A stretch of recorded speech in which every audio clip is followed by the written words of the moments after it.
3 مہینے ہونے والے تھے۔ الینا اپنے ہم جماعت زاہد کے ساتھ ایک کرائے کے مکان میں رہتی تھی۔ صبح دونوں اکٹھے یونیورسٹی جاتے تھے اور اکٹھے ہی واپس آتے تھے۔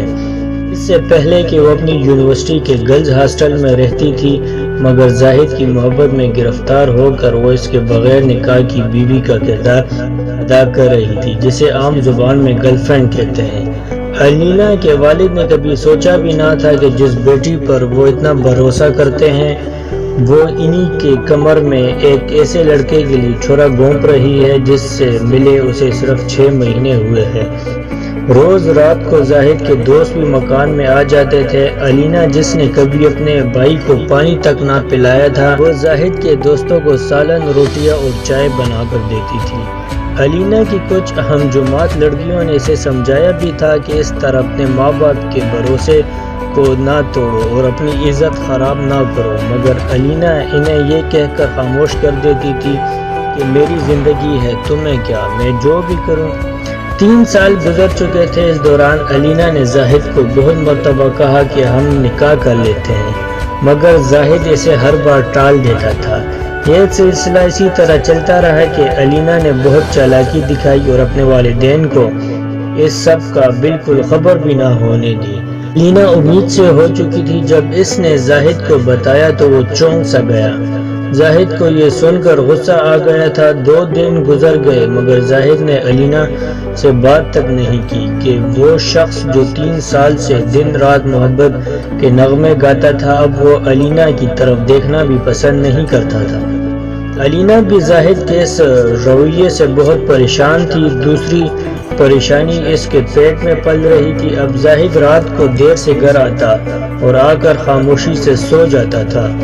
الینا رات کو رو رو کر گزار دیتی، مگر زاہد کو اس کے رونے سے ذرا بھی فرق نہ پڑتا۔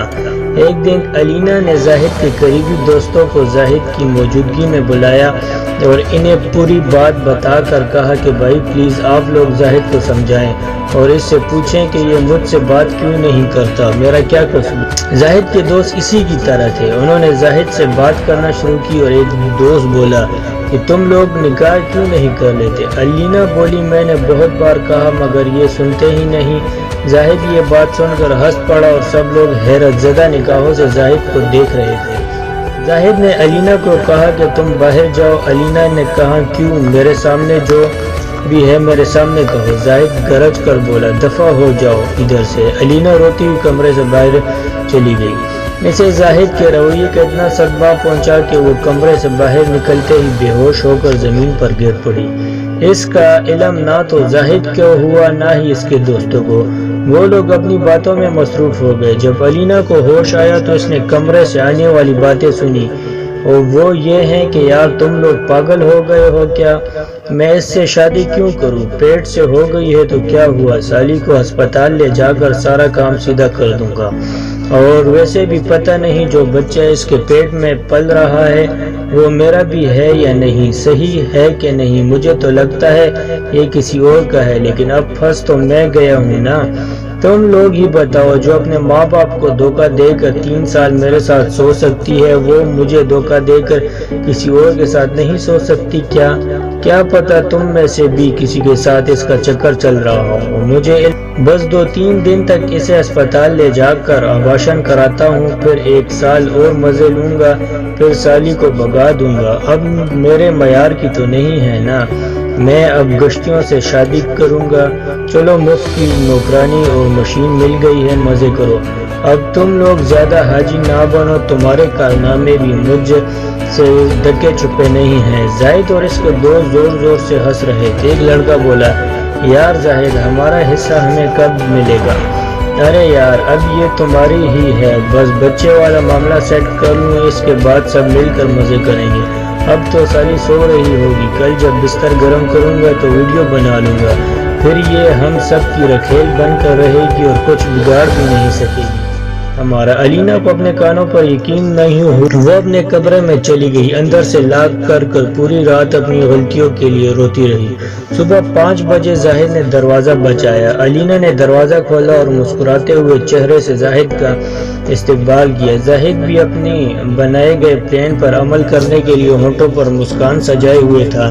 اس نے علینا کو گلے اور کہا کہ یار سب دوست جا چکے ہیں، میں نے تمہارے ساتھ بہت برا کیا ہے، میں نے تمہارا بہت دل دکھایا، چلو آج سارا حساب برابر کر دیتا ہوں۔ یہ کہہ کر وہ بیڈ پر لیٹ گیا۔ زاہد نے اپنی قمیض اتاری ہی تھی کہ علینا نے چاقو زاہد کے سینے کی آر پار کر دیا اور زاہد چند ہی منٹوں میں تڑپ تڑپ کر مر گیا۔ علینا کی حالت غیر ہو چکی تھی، وہ فرش پر لیٹ گئی اور زوروں قطار رونے لگی۔ 7 بجے وہ اٹھی، زاہد کی لاش بیڈ پر پڑی تھی، اس کا منہ علینا کی طرف تھا۔ علینا نے حقارت بھری نظر سے دیکھا اور ایک لات ماری تو زاہد کا منہ دیوار کی طرف مڑ گیا۔ علینا نے کپڑے بدلے، برقع پہن کر باہر نکلی اور وہ خود سے باتیں کر رہی تھی اور اپنی قسمت کو کوس رہی تھی۔ اب اسے اپنے غلطیوں اور پچھتاووں کا احساس ہو گیا تھا، مگر وہ اپنی غلطی سدھار نہیں سکتی تھی۔ اس نے خود سے کہا کہ میرے ساتھ ٹھیک ہی ہوا، میری جیسی کا انجام یہی ہونا تھا۔ میرے والدین نے مجھ پر بھروسہ کیا اور میں نے ایک اجنبی درندے کی خاطر اپنا مذہب، باپ بھائی کا مان، سب عزت غیرت سب مٹی میں ملا دی۔